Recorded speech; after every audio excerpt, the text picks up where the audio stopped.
Olá, sou o professor Antônio Carvalho. Na aula passada, aprendemos sobre o protocolo HTTP. E o protocolo HTTP ele tem vários métodos que a gente observou. Tem métodos para fazer GET, POST, DELETE, OPTIONS. Capturar esses métodos, entender qual o método que foi acionado pelo navegador, é mais complicado quando a gente não usa um servlet apropriado para trabalhar com o protocolo HTTP. Através desse servlet normal, a gente teria que entender o cabeçalho e fuçar no cabeçalho para procurar o método. Mas a Sun, na época, né, eles criaram uma versão do servlet própria para trabalhar com HTTP. É o que a gente vai ver hoje. É o HTTP Servlet. O HTTP Servlet ele permite que a gente faça a implementação ao invés de reescrever aquele método service que a gente fazia com o outro servlet, nós vamos ter métodos específicos para cada um dos métodos do HTTP. Então a gente vai ter um método específico para post, para get, e aí a gente escreve aquele método que a gente quer utilizar. A classe HTTP Servlet, ela vai, cada um desses métodos, né, get, post, etc., vão receber dois objetos. Antes era Servlet Request e Servlet Response. Agora é o HTTP Servlet Request e HTTP Servlet Response. Esses dois objetos eles têm o mesmo propósito. Tá? O HTTP Servlet Request tem todas as informações que vieram do navegador e o Servlet Response tem todas as informações que a gente vai mandar para o navegador de volta.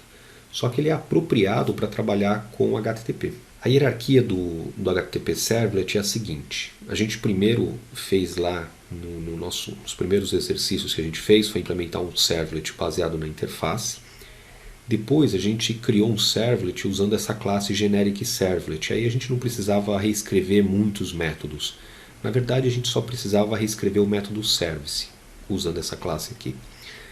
O HTTP Servlet ele herda dessa classe, só que a gente não vai mais escrever o método service. Nós vamos agora escrever os métodos do delete, do get, do read, do option, do put, do post, do trace e do option. A gente não vai escrever todos, a gente só vai escrever aqueles métodos que nós queremos que o HTTP Servlet responda. Então, por exemplo, se o navegador, se eu quero responder método get, então eu vou escrever o código do get, recebo lá o servlet request e também o servlet response. E aqui eu vou botar o código da mesma forma que a gente fazia com o service, só que eu vou botar aqui no do get. Se o meu navegador também vai poder passar a acionar métodos post, então eu vou escrever o método do post também. Então, se eu quero que atender o get e o post, então eu escrevo do get e escrevo do post. E se vier get, vai ser executado o código do get. Se vier pedido do tipo post, vai ser executado o código do post. Se eu não tiver os outros métodos escritos e o navegador me mandar um outro pedido de um desses outros métodos, aí ele vai receber uma mensagem dizendo que esse servlet não tem aquele método implementado. Bom, os métodos são esses, né? Do post, do get, do post, do trace, put, do option, do read. Tem o método init também, que a gente pode escrever e usar para inicializar o servlet. Esse método init ele recebe esse objeto do tipo servlet config, que tem todo o conteúdo do container web. Então esse servlet config a gente consegue acessar todo o container web por ele. E o método destroy, que pode ser executado na hora que a gente não quiser mais utilizar, ou que a gente não quiser não, quando o application server for lá e destruir o servlet. Aí ele vai executar o método destroy. A implementação é bem fácil. A gente escreve lá a classe HTTP, sei lá, o nome da classe que você quiser, herdando de HTTP Servlet, e a gente sobrescreve o método que a gente quiser. Então, por exemplo, nesse caso aqui, estamos sobrescrevendo o método do post. Então, esse servlet aqui, com essa URL, só vai receber do post. Então, só vai receber solicitações do tipo post. Se o navegador mandar uma solicitação do tipo get, o navegador vai receber erro. Se eu quiser fazer ele receber o do post e o do get, ou o post e o get, eu escrevo o método do post e escrevo também o método do get nesse servlet. Esses dois objetos aqui, ó, get HTTP Servlet Request e Servlet Response, eles têm informações mais específicas sobre os dados que vêm no protocolo HTTP. Por exemplo, HTTP Servlet Request tem o getContentType, que me dá o tipo da informação que o navegador mandou para o servlet. Tem um objeto do tipo headers, né, que a gente pode acessar e pegar todas as informações de cabeçalho que a gente viu na aula passada. Então a gente pode pegar qualquer informação de qualquer header, por exemplo, a gente pode pegar da location, informação da current date, user agent, a gente pode pegar essas informações usando o getHeader e o nome do cabeçalho que a gente quiser. Esse getHeaderNames ele me traz uma lista, na verdade não é uma lista, um enumeration, né, com todos os nomes de cabeçalhos que foram detectados. E a gente pode, por exemplo, listar quais são os cabeçalhos que vieram.